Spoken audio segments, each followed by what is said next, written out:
Selamat sejahtera. Hari ini saya akan bentangkan tentang latar belakang syarikat ahli kumpulan saya. Yang pertama, nama syarikat kami ialah Foodballers. 1.2 ialah merupakan logo syarikat kami. Matlamat syarikat kami adalah untuk menyediakan makanan dan produk yang memenuhi cita rasa pelajar dan produk yang dapat digunakan dalam kehidupan seharian pelajar. Seterusnya, visi syarikat kami ialah menjadi makanan pilihan utama kepada pelajar yang inginkan kemanisan dan menyediakan kek batik dengan harga yang murah dan sedap. Kami juga menyediakan 3 jenis kek batik, 3 perisai kek batik dan kami menjual juga produk lain iaitu sugar bomb dan kipas kecil. Seterusnya, rakan kongsi kami mempunyai 6 orang. Seterusnya adalah struktur syarikat kami, iaitu kita mempunyai Aden Avelin, pengarah syarikat, dan Muhammad Aiman merupakan jabatan operasi, dan jabatan kewangan merupakan Nur Aidawani. Jabatan jualan pemasaran ialah saya. Jabatan pengeluaran Syafiq Aiman, dan akhir sekali jabatan pentadbiran iaitu Loh Sin Wen. Seterusnya, Baiklah, seterusnya 2.0 strategi pemasaran terbahagi kepada 4 iaitu produk, promosi, harga dan pengedaran. Bagi part pertama 2.1 produk, kami menjual kipas mini mudah alih dan kipas USB mini mudah alih yang kami dapati daripada T-Max Online Store. Kami juga menjual kek batik yang kami dapatkan daripada ibu salah seorang pasukan kami iaitu Aiman. Dan akhir sekali sugar bomb yang telah dibekalkan oleh Pusat Koke. Seterusnya 2.2 promosi produk, kami menggunakan strategi sasaran iaitu kepada semua penduduk USM. Selain itu, faktor persekitaran dek kerana cuaca yang sangat panas, dan akhir sekali pemasaran digital untuk kekal dengan trend terkini. Seterusnya 2.3 harga. Bagi sugar bomb, kami menjual setiap sugar bomb dengan harga RM10. Seterusnya kek batik dengan harga RM6, kipas mini USB mudah alih RM4.5 dan kipas mini mudah alih dengan harga RM7. Akhir sekali 2.4, kami juga mengedarkan produk dengan beberapa cara iaitu secara runcit, secara pesanan dan juga secara pembelian terus. Baiklah, itu sahaja daripada saya. Sekian, terima kasih. Okey, Assalamualaikum warahmatullahi wabarakatuh. Nama saya Muhammad Amir Firmano. Saya akan membentangkan 3.0 iaitu pengurusan risiko. So, pengurusan risiko operasi adalah amat penting dalam suatu perniagaan, dalam satu bisnes lah. Sebab dalam perniagaan mestilah kita ada risikonya. Antara risiko pengurusan risiko operasi ialah pengurusan yang pertama, pengurusan pasaran. Yang kedua, gangguan dalam rantai bekalan, pengurusan bahan dan operasi kedai. Pengurusan pasaran ialah perubahan yang berlaku dalam keadaan pasaran, manakala gangguan dalam rantai bekalan pula dalam masalah berkaitan dengan pembekal. Pengurusan bahan ialah pengurusan bahan yang kurang baik, dan operasi pula adalah masalah kekurangan kaki tangan pekerja. Itu adalah salah satu contoh pada keempat risiko tersebut.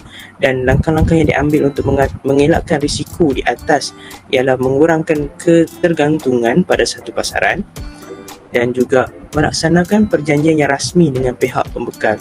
Maksudnya kita buat satu perjanjian yang rasmi lah, ada hitam putih dengan pembekal, dan menjalinkan hubungan dengan pembekal secara alternatif dan amalkan pengurusan yang terbaik. Pengurusan yang terbaik ini adalah salah satu contohnya macam kita mengelakkan pembaziran berlaku. So, seterusnya iaitu 3.2 iaitu pengurusan risiko reputasi, kualiti produk, kemudian masalah perkhidmatan pelanggan dan juga masalah dalam talian. Yang inilah antara cara untuk kita menguruskan risiko reputasi tersebut. Dan strategi yang digunakan untuk menguruskan risiko tersebut adalah kita menggunakan 3 strategi, iaitu mendapatkan pembekal yang dipercayai, itu paling penting, dan juga melatih kaki tangan cara melayan pelanggan dengan baik, iaitu service, self service, customer service. Ini adalah merupakan amat penting dalam suatu perniagaan, dan melaksanakan strategi yang baik dalam mengendalikan social media. Dan yang terakhir ialah pengurusan risiko pasaran, perubahan daripada pelanggan, ekonomi dan persaingan. Persaingan ini sentiasa ada dalam suatu perniagaan, dan cara menguruskan risiko pasaran yang boleh dipertimbangkan ialah mengetahui dan mengikuti trend dan fashion yang terkini, iaitu menggunakan media sosial dan sebagainya. Kepelbagaian dalam pelbagai produk dan memperbaharui produk yang lebih menarik, dan melakukan strategi pasaran yang berkesan serta memantau kaedah pasaran pesaing lain. Jadi bagi saya inilah antara cara-cara untuk menguruskan risiko pasaran yang boleh dipertimbangkan. Yang paling utama ialah menggunakan cara, iaitu menggunakan media sosial dan mengetahui trend pada masa kini. Jadi ini sahaja yang saya akan bentangkan bagi pembentangan saya pada hari ini, iaitu 3.0 tentang pengurusan risiko. Setakat itu saja, sekian. Terima kasih. Nama saya Law Sing Wen. Sekarang saya akan membentangkan 4.0 pengurusan jalinan rantaian. Pertama, quality dan reliability. Kualiti bekalan footballers adalah konsisten. Kami akan memastikan kualiti bekalan yang disampaikan adalah berkualiti baik dan selamat untuk digunakan. Kami akan berusaha mencari pembekal yang boleh dipercayai untuk memperolehi bekalan produk sugar bomb dan kipas yang kualitinya terjamin. Kit batik yang kami jual adalah buatan sendiri dan kebersihannya adalah terjamin. Kedua, yaitu kepantasan dan flexibility. Flexibility pembekal untuk membantu kami untuk bertindak balas terhadap kecemasan adalah pantas. Hal ini dapat membantu kami untuk menyelesaikan masalah yang timbul dengan cepat tanpa mempengaruhi kualiti perniagaan kita. Ketiga, yaitu kepuasan pelanggan.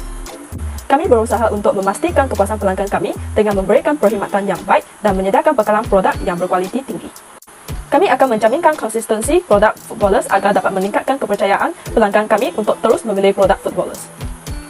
Keempat, kecekapan rantaian bekalan. Penghantaran bekalan produk dengan tepat masa tanpa sebarang masalah yang akan mempengaruhi perniagaan footballers. Hal ini merupakan faktor yang menyokongkan kecekapan rantaian bekalan footballers. Mengamalkan komunikasi yang efektif dengan pembekal untuk meningkatkan kecekapan rantaian bekalan adalah sangat penting. Kelima, pengoptimuman kos. Footballers telah memenuhi standard kualiti dalam pengoptimuman kos perniagaan kami. Pengoptimuman kos yang berjaya telah mendorongkan perniagaan kami untuk memberikan bekalan produk yang berkualiti tinggi tapi harganya lebih rendah daripada pasaran lain. Keenam, memuat naik semula konten, repost. Kami telah aktif mempromosikan perniagaan kami dalam beberapa platform dan sosial media. Ketujuh, memantau berita industri.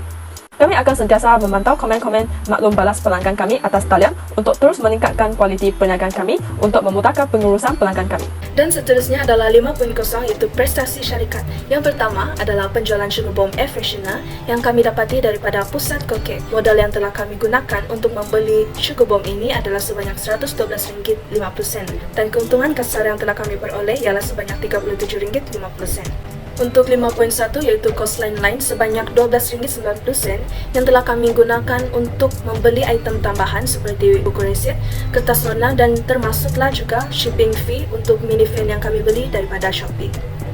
Untuk 5.2 iaitu jumlah jualan, jumlah keuntungan kasar daripada sugar bomb air freshener dan juga produk persendirian yang kami jual semasa hari karnival adalah sebanyak RM181.97. Jumlah keuntungan bersih yang telah kami dapat hasil daripada jualan sugar bomb air freshener dan juga produk persendirian semasa hari karnival ialah sebanyak RM169.07. Seterusnya pulangan atas pelaburan. Jadi daripada hasil jualan sugar bomb dan produk persendirian yang telah kami jual semasa hari karnival keusahawanan, kami mendapat pulangan sebanyak 62.91% atas pelaburan yang telah disumbangkan daripada setiap ahli kumpulan kami. Secara keseluruhannya, kumpulan kami tidak mengalami sebarang kerugian dan berjaya mendapatkan keuntungan yang sangat memuaskan. Itu sahaja daripada saya, terima kasih. Jadi, sepanjang perniagaan footballers dijalankan, kami telah memperoleh beberapa pengalaman dan pembelajaran. Antaranya, kami dapat pengalaman baharu terutama dalam bidang perniagaan dan kami juga dapat memupuk nilai kerjasama yang erat dengan ahli pasukan dari awal sampailah ke akhir. Dan kami juga dapat meningkatkan kemahiran berkomunikasi terutamanya dalam proses tawar-menawar dengan pelanggan. Selain itu, kami juga telah menghadapi beberapa cabaran dan kami berjaya mengatasinya dengan beberapa solusi.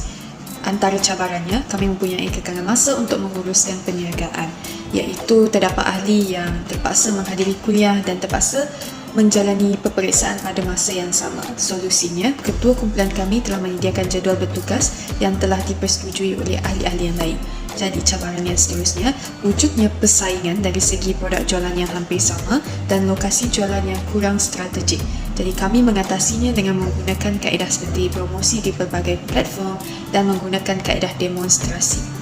Lepas itu, cara kami untuk meningkatkan prestasi perniagaan adalah dengan promosi yang berterusan dan menarik melalui platform masing-masing dan dengan harga mampu milik iaitu meletakkan harga yang bersesuaian dan melakukan kombinasi produk pada harga yang lebih murah. Seterusnya adalah rumusan. Rumusan perniagaan syarikat kami ini, kami dapat pengalaman dan ilmu serta strategi yang baru sepanjang kami menjalankan tugasan ini. Kami juga dapat meningkatkan sikap kerjasama sesama kami dan saling bertukar idea, pendapat sebagai ahli kumpulan di bawah syarikat perniagaan yang sama supaya kami dapat mencapai objektif perniagaan kami. Kami juga dapat meningkatkan kemahiran komunikasi. Terdapat kelebihan yang kami peroleh sepanjang menjalankan tugasan ini, iaitu kami telah menerima keuntungan hasil daripada jualan kami, dan akhir sekali adalah tugasan ini telah menarik minat dan memberi semangat kepada kami untuk cuba menjalankan sesebuah perniagaan yang sebenar pada masa akan datang.